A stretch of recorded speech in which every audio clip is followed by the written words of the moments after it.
Este é o Azul.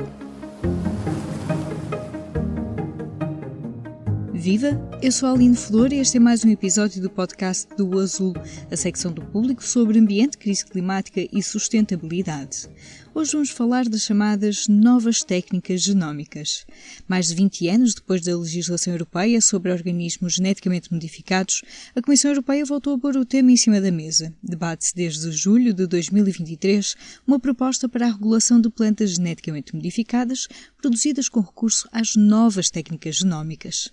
Depois de vários meses de análise, os eurodeputados da Comissão de Ambiente no Parlamento Europeu aprovaram uma posição em que subscrevem a criação de duas categorias diferentes para estas plantas com novas técnicas genómicas, cada uma com o seu conjunto de regras. Propõem ainda acabar com todas as patentes de plantas desta natureza, de forma a evitar problemas para agricultores e criadores. Para perceber o que está em causa na regulação da edição genética, neste episódio do podcast Azul ouvimos Jorge Canhoto, professor associado da Universidade de Coimbra e presidente do Centro de Informação de Biotecnologia, o CIB. Algumas décadas atrás, o surgimento dos organismos geneticamente modificados levantaram várias questões, não apenas a nível científico, mas também em termos económicos e sociais, como aconteceu no caso de empresas como a Monsanto. Professor, este debate que fazemos agora sobre plantas modificadas com recurso a estas novas técnicas genómicas, qual é a diferença entre esta conversa e a dos OGMs que entraram no debate público há cerca de 40 anos? Sim, já vai. Parecendo que não, o tempo passa rápido. A edição genética é uma técnica muito, tal como em tudo na vida, as coisas vão evoluindo, não é? E, portanto, as técnicas de biologia molecular também vão evoluindo à medida que cada vez sabemos mais sobre o genoma das plantas e sobre outros aspectos mais técnicos. A edição genética é diferente da transformação genética por ser mais precisa, por demorar menos tempo e por permitir alterações muito subtis no DNA. Alterações essas que, para modificar as plantas, não precisam que sejam introduzidos genes de outros organismos. E, portanto, isso torna as modificações muito parecidas com aquilo que ocorre naturalmente, com as mutações que ocorrem naturalmente, ou até com o melhoramento mais convencional, que é baseado em cruzamentos e em que se transferem genes através de cruzamentos. A edição genética permite fazer isso de uma forma muito menos aleatória, mais precisa, mais barata, porque demora menos tempo e permite que outras companhias mais pequenas do que aquelas que normalmente dominam o setor agroalimentar, as próprias universidades e os institutos de investigação possam fazer isso de uma maneira mais económica, digamos assim. Uhum. A proposta da Comissão Europeia e depois agora também esta proposta do relatório do Parlamento Europeu, uma das coisas que eles fazem é separar estas plantas com novas técnicas genómicas em dois grupos, não é? Um em que nem sequer seria preciso serem identificadas, imagino, de tal forma que sejam similares às plantas, entre aspas, tradicionais, e um outro grupo que deveria obedecer, digamos, a regras mais semelhantes às que existem já, penso que na Europa há mais de 2 décadas, sobre organismos geneticamente modificados. O professor consegue só explicar muito brevemente, por exemplo, o que é que distingue estas duas categorias de plantas com novas técnicas genómicas, mas, por exemplo, plantas mais resistentes a climas mais adversos, plantas mais resistentes a herbicidas. Em que categoria é que entra uma ou outra destas ideias que temos? Essas categorias podem entrar em ambas. O problema, a diferença é que num caso, aquilo que se chamam as NGT1s, são alterações muito pequenas, ou seja, são as tais alterações que ao fim e ao cabo pouco se distinguem das alterações naturais e, portanto, sendo assim, não faz muito sentido que essas plantas a serem obtidas dessa maneira tenham que passar por um processo legislativo muito complexo, como existe agora com os organismos geneticamente modificados. E depois haverá outras modificações que a própria técnica de edição genética também permite fazer, mas que implicam alterações mais acentuadas do genoma das plantas. A minha opinião pessoal é que não faria muito sentido, mas eu acho que é melhor termos pelo menos algumas plantas que já possam ser cultivadas pelos agricultores e que possam ser produzidas pelos cientistas do que não termos nada. E, portanto, nesse sentido, parece-me que a decisão do Parlamento Europeu é sensata e vai no bom caminho. E esperemos que se possa chegar ao fim com uma legislação que, pelo menos, permita algumas modificações já com base nesta tecnologia, porque é melhor ter isso do que não ter nada.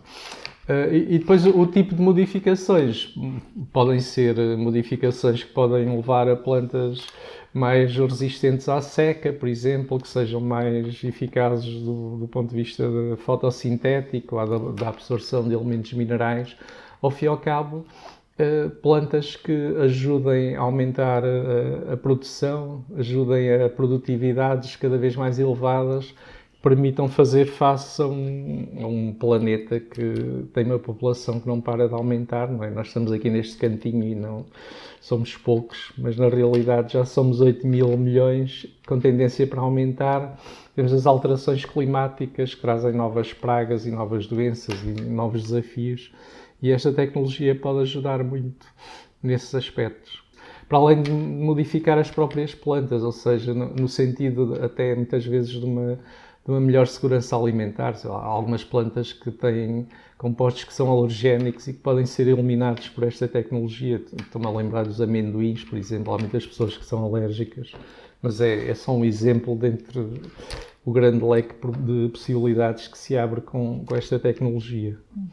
Eu perguntava de um ponto de vista mais económico e social, questões que têm sido muito levantadas neste debate, que tem que ver, falava agora, por exemplo, precisamos também de apurar as nossas técnicas agrícolas para garantir, não é, essa segurança alimentar, e por isso uma das preocupações também que foi introduzida neste debate é a questão das patentes, não é, de não poder haver patentes, de forma a que, de facto, o acesso a este progresso seja mais facilitado. Podia só explicar um pouco quais são os termos deste debate por norma, quando se fala nisso? Atualmente, para as plantas poderem ser cultivadas, não é? Sei lá, se eu quiser cultivar uma variedade qualquer, vamos imaginar que eu quero cultivar uma variedade que foi agora obtida por edição genética, ainda não existe, mas supondo que já existe e que já é permitido. Eu só posso cultivar essas variedades se elas estiverem inscritas no Catálogo Nacional de Variedades ou no Catálogo Europeu de Variedades. E, portanto, essas variedades têm direitos de obtentor, porque há pessoas que desenvolvem essas novas variedades, mas as modificações não podem ser patenteadas, ou seja, esta aprovação pelo Parlamento Europeu, segundo o que eu percebi que estive a ler na página do Parlamento Europeu, é que, embora a legislação tenha passado com algumas modificações relativamente à proposta original, ela vai obrigar a que não seja permitido a obtenção de patentes com estas tecnologias aplicadas às plantas. E, portanto, não vamos na Europa ter plantas que vão ser patenteadas. Elas vão ter que ser inscritas no catálogo, como todas as outras variedades, obtidas de qualquer maneira, ou por mutagenes, ou por cruzamentos, ou aquilo que for, têm que estar no catálogo de variedades, mas não têm patentes. Ou seja, não há pagamento de patentes, porque isso a legislação europeia não permite. Em termos dos riscos, ou princípio da precaução, quais são de facto as precauções que, por exemplo, até da sua experiência, não é? Imagino que a dimensão ética seja uma parte muito importante também do seu trabalho, não é? De como desenvolver isso com as balizas necessárias? Eu primeiro gostava de dizer que o princípio da precaução é um princípio interessante, não é?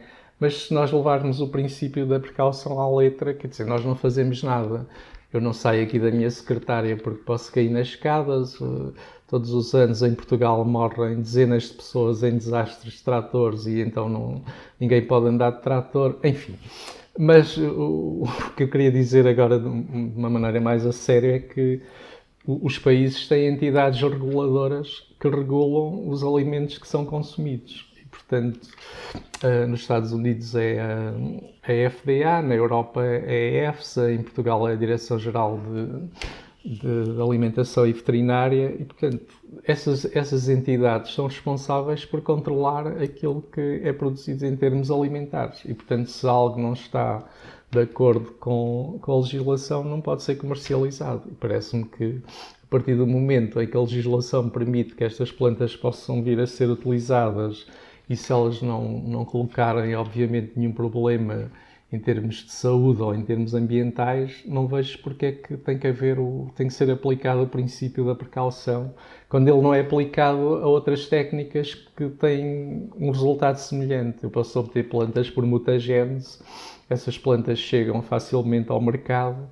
e ninguém se preocupa com o princípio da precaução, embora também haja manipulação do DNA, ou se eu fizer cruzamentos entre plantas, também estou a fazer alterações no DNA, também aí ninguém fala do princípio da precaução. Acho que isso é só mais um subterfúgio para assustar as pessoas, muitas vezes, do que propriamente uma coisa real, que na maior parte dos casos não tem fundamento científico. Se eventualmente alguma empresa, alguma entidade quiser produzir uma planta, ela tem que passar pelos organismos reguladores e esses organismos reguladores têm que ter maneiras de fiscalizar e se o produto não for de acordo com a lei, tem que dizer às empresas que não, é aquilo que acontece na realidade, nos países como na Europa, nos Estados Unidos, no Brasil, na Argentina, por aí fora. É o que na realidade se passa. Ou seja, acredita que, havendo essa necessidade de, pronto, apesar de não haver patentes, mas sendo sempre necessária a aprovação, isso vai ser um processo suficiente. Sim, para claro. Que... Como é com as outras plantas que são produzidas. Sim, porque a ideia que penso que se coloca e tem que ver com dar passos demasiado rápidos, podem prejudicar algumas, digamos, equilíbrios que normalmente são mais lentos. A natureza também vai evoluindo. Mas aqui acho que estamos a dar passos muito lentos. Ou seja, já estamos com... Quando foi dos organismos geneticamente modificados, já ficámos com um atraso de 30 anos e agora penso que não vamos correr esse risco, porque a legislação acho que irá ser aprovada, eventualmente com algumas alterações em relação ao que já está aprovado, porque depois é preciso que haja o acordo do Parlamento Europeu com a Comissão e com o Conselho. Portanto, é um processo muito longo, de negociações muito complicadas, mas julgo que no final haverá uma legislação que é melhor que aquela que existe atualmente, que não permite mesmo fazer nada. Quer dizer, nós temos 30 e tal anos de plantas geneticamente modificadas e em Portugal temos uma variedade de milho que pode ser cultivada e é cultivada em alguns casos, mas que por ter sido obtida já há tantos anos já é muito menos eficaz que as variedades obtidas por melhoramento convencional e, portanto, andamos nisto há anos e anos. Mas o que eu gostava de lhe perguntar é, tendo em conta o que viu, pronto, das várias propostas que imagino que já viu nos últimos anos, da Comissão no ano passado, o que leu no Parlamento Europeu dos ajustes que foram propostos esta semana, o que é que acha, se tivesse que escolher uma ou duas coisas que é preciso terem atenção e é preciso garantir que são bem feitas, o que é que são os 2 lugares ou 3 aos quais nós devemos estar atentos e que é preciso fazer bem? Bom, se fosse eu que mandasse, a legislação era muito diferente, não é? Porque não haveria diferenças entre NGT1 e NGT2, mas pronto, partindo do princípio que isso vai ficar assim, parece-me que é importante de facto que haja essas 2 categorias, porque só houver uma... Discutiu-se muito no início se estas 2 categorias deveriam existir e há países que ainda acham que deveria haver só uma categoria e, portanto, isso ao fim e ao cabo ia ser idêntico àquilo que já temos, ou seja, não ia permitir avançar muito relativamente à legislação que já existe para os organismos geneticamente modificados. E, portanto, parece-me que a legislação deve ser específica para a edição genética, deve deixar de fora os organismos geneticamente modificados. Deve permitir estas 2 variantes com pequenas alterações a serem aprovadas sem que seja necessário uma grande quantidade de burocracia como existia até aqui, portanto que seja um processo relativamente simples e obviamente eu também sou consumidor e portanto não quero que cheguem ao mercado coisas que eventualmente não têm muito interesse e portanto que as agências de regulação possam cumprir as suas funções e é para isso que elas existem, não é? Okay. Professor, houve alguma coisa importante que eu não tinha perguntado? Não, o meu problema é que estas coisas são muito discutidas em termos de duas visões. Há aqueles que são contra e aqueles que são a favor das tecnologias. É uma espécie de Benfica Sporting e muitas vezes com argumentos que não fazem muito sentido. Portanto, acho que tem que haver aqui algum bom senso. Este foi mais um episódio do Azul, o podcast da secção do Público sobre ambiente, crise climática e sustentabilidade. Já sabe, se gostou de ouvir este episódio, siga o podcast na sua aplicação preferida para não perder o próximo. Se tiver sugestões de temas e entrevistas, envie para o e-mail aline.flor@publico.pt. O Público é o único jornal em Portugal com uma secção inteiramente dedicada à crise climática e sustentabilidade. O Azul tem como parceiros a Fundação Calouste Gulbenkian, o projeto Biopolis, a Lipor e a Sociedade Ponto Verde. Mas para manter a sua fonte de informação de acesso livre sobre clima e ambiente, também precisamos de si. Não deixe de assinar o Público. O podcast Azul é editado por mim, Aline Flor, e volta daqui a 2 semanas. Até lá!